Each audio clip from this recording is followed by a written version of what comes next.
Hey guys, I'm going to show you how to set up the DI2 system along with a Garmin head unit so that you can actually control the Garmin head unit with the buttons on your DI2 shifter. Why would you want to do this? Well, say that you're using synchro shift all the time like I do, and you've set that up. Essentially you've got this, your one shifter over here that is going to be controlling both shifting up and down, and it's going to automatically control the shifting of the front derailleur. Well, now you've got the left shift over here, and it's really not doing a whole hell of a lot. It's just kind of sitting there for me. Shimano has added a function that you can set up on using their eTube software, so that you can essentially set these buttons up so you can do a variety of things on the Garmin head unit itself. So I'm going to show you how to set that up. It's pretty easy. So I am going to note that you're going to need a D-Fly unit. I'm not sure if the old D-Fly unit will work with this, but I know that the WU111 will. I also have the BTDN110 battery. I do not believe that this will work with the old BTR2 battery. This is the D-Fly unit that I'm talking about. It's inline, and it kind of sits here right underneath your stem. The old D-Fly unit used to sit back by the rear derailleur. Again, I'm not sure that it's compatible with this feature or not. Anyway, I'm going to get into this. So you want to press the button on your A junction until it starts to flash like that. You just hold it down for a second. That's what's going to happen. Go into your software. It's going to find the unit right away, pretty much, on the eTube software, and select that to start it up. Sometimes it'll ask you for your Bluetooth password here. Hopefully you remember what that is. I don't know if there's a way to reset it. I think there is. I think I ended up having to do that once before. But once you've set it up on your phone, you shouldn't have to enter that Bluetooth password again. So are we using the sprint shifters? Yes. And yes, I do have those on there. They're fantastic. I recommend everybody should get them. They're a lot of fun to use. All right, it's just going to be connecting up again here. All right, so what you want to do is you want to go into Customize. Now in shift mode here, I have already set up the synchronized shifting, synchro shift. So that means that I'm only using the right-hand shifter to shift here. So I'm going to back out of that. But what you do want to do is you want to go into switch unit here. And the right shifter is set up how I want it to be, because I use that to shift the rear derailleur and also the front derailleur with synchro shift. So what you can now do I'd say just it's something that has popped up in the past month or so, is that you can that Shimano has added the feature here where you can actually say for switch X, you can either, front shift up, front shift down, rear shift up, rear shift down, or now there's this D-Fly option. And you can say, I want it to be switch X, I want it to be D-Fly channel 1. And now you can do the same thing for the other button on the shifter. So switch Y is going to be D-Fly channel 2. All right. Sprinter switch, you can actually do the exact same thing, but I like my sprinter switch, so I'm not going to change anything about that. So here, now, all I have to do is hit the check mark.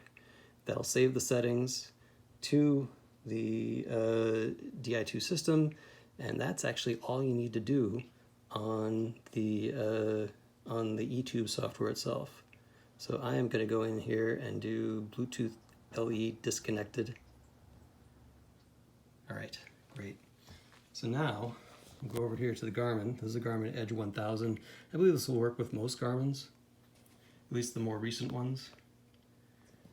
Okay, so what you'll want to do is, first of all, you need to make sure that your DI2 is actually connected. So you can actually just pull down from the top don't know if you know this, but you can actually just hit the sensors here. I'll say what it's connected to or connecting to. You can go into DI2.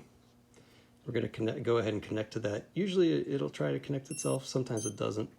There we go. So it already knows that I'm in shift mode S2. Shift mode S2 for me is the synchro shift on the right-hand shifter. Okay, so actually it asks you right away, do you want to set up the DI2 buttons? Yes, I do want to set up the DI2 buttons.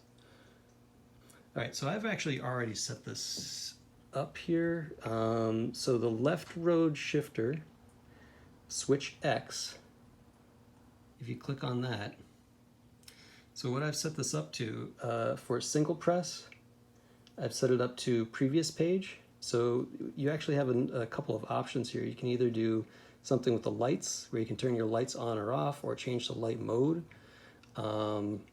or you can do the edge remote and change it, next page, previous page, record lap, start and stop timer, start timer, turn the backlight on, show the map, show the compass, show the elevation profile, lap summary, or show the virtual partner.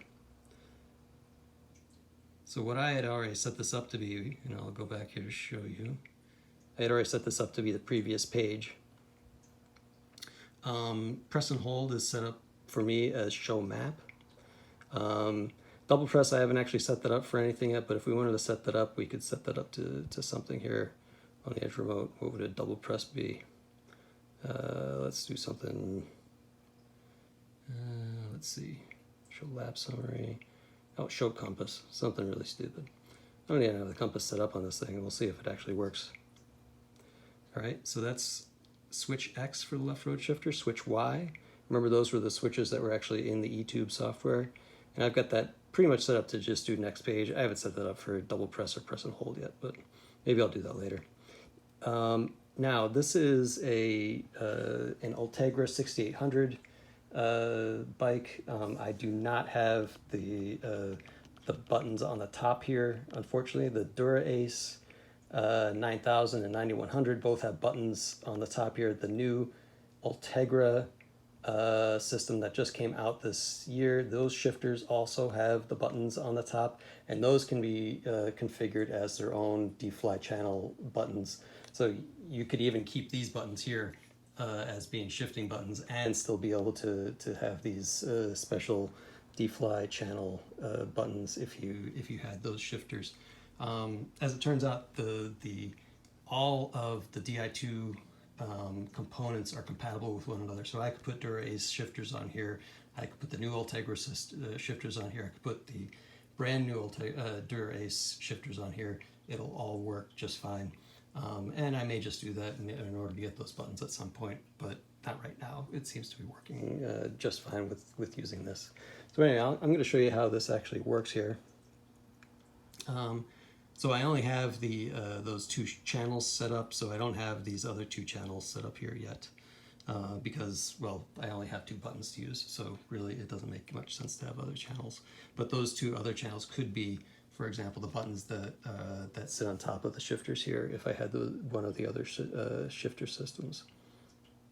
So we'll go back here,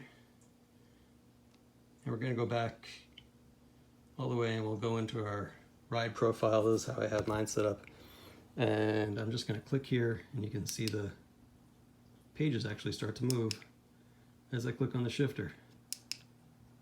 Pretty cool.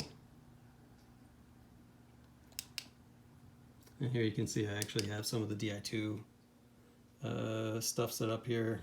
My battery is just charged up. It hit 20% the other day, and it showed up a battery warning, so I thought that was, that's the first time I've seen the battery warning pop up. I was pretty happy to see it. So here, let's also hold down the button and see what it does.